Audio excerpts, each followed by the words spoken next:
It's freezing in here. I teach in California. It's not supposed to be this cold. So if you're in a portable, hashtag portable life, it's really freaking cold in my classroom. Whoa, did I almost cuss?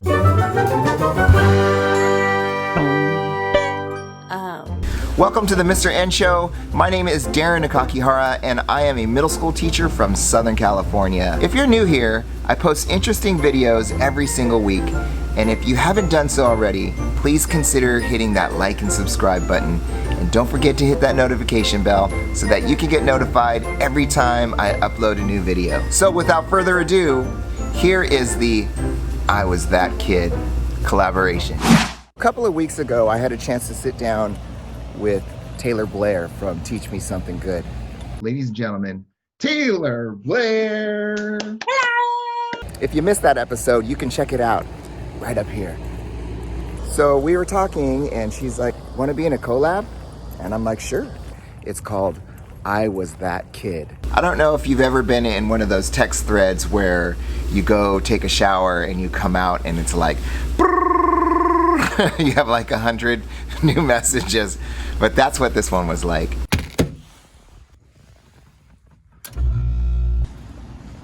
So I was trying to think about like what kind of kid I was when I was in school, and all I kept thinking about is I was a freaking idiot.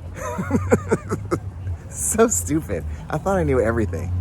So I decided to ask some people that knew me back then, what was I like as a kid? So who better to ask what kind of kid I was than the person that spent the most time with me as a kid, my mom.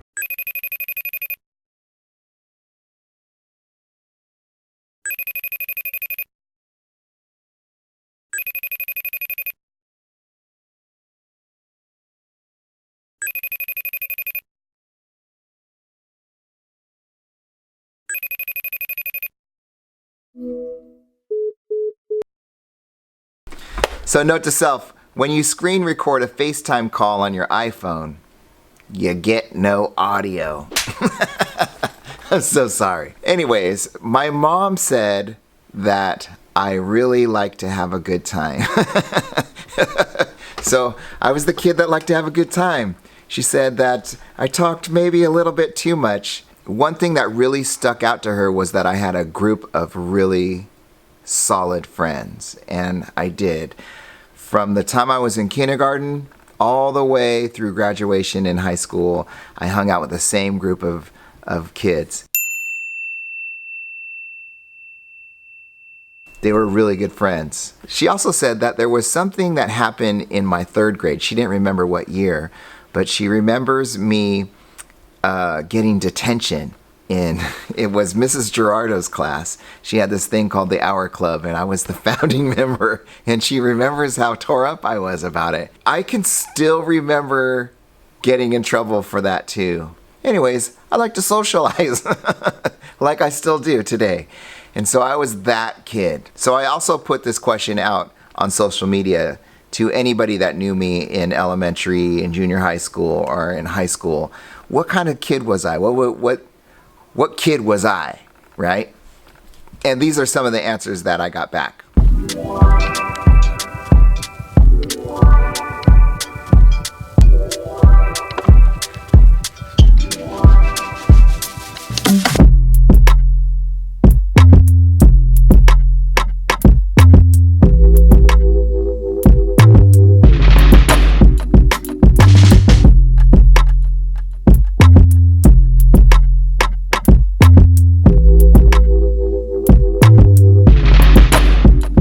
And there's kind of a theme, right? Smiley, happy guy. Little did these people know, during this time, I've always struggled with self-esteem and depression. To this day, I still have bouts of depression where it's really, what you need to know about depression is there's really no rhyme or reason. Like, there's no logic involved, because my life was really good growing up, and there's never really a reason to be depressed. That's just something that happens to some people.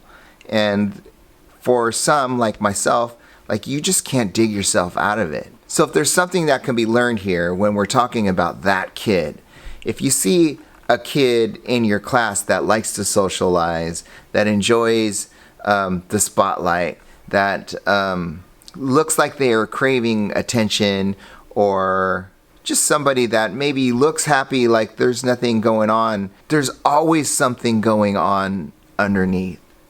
Look, my home life was great. My friends, like my mom said, were great.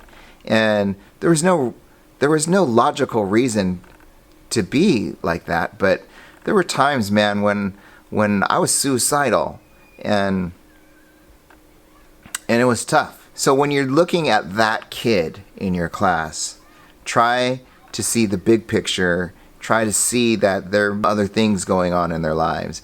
And I think that's something that makes me a really great teacher. And I've always felt like God put me in this position to help these kids because I know what they're feeling. I know I can empathize with what's going on inside their heads. So for me as a teacher, I'm always looking for those things in my kids. You know, I see kids that act a certain way and I'm like, okay, you know, I never take it at the surface level of, oh, they're the happy-go-lucky kid, because every kid's dealing with something, and to them, that something is huge, right? So we need to be mindful of that. And if you could see any trends going on in education, you can see definitely that the social emotional, the importance of the social emotional is being pushed to the forefront, because we have raised a generation of kids that are completely focused on the end result and de-emphasize the journey that it takes to get there and the importance of that journey.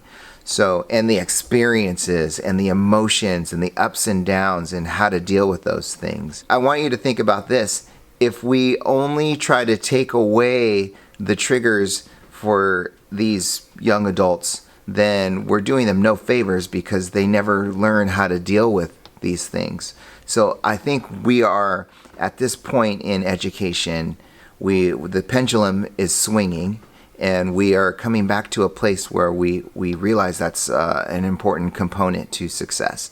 So bringing this back to that kid, if you're talking about that kid, like I said earlier, I was a complete idiot. I was such an idiot. I really thought that I knew it all, and it turns out I knew very little. So I was that kid. So I was the kid that wanted to have a good time.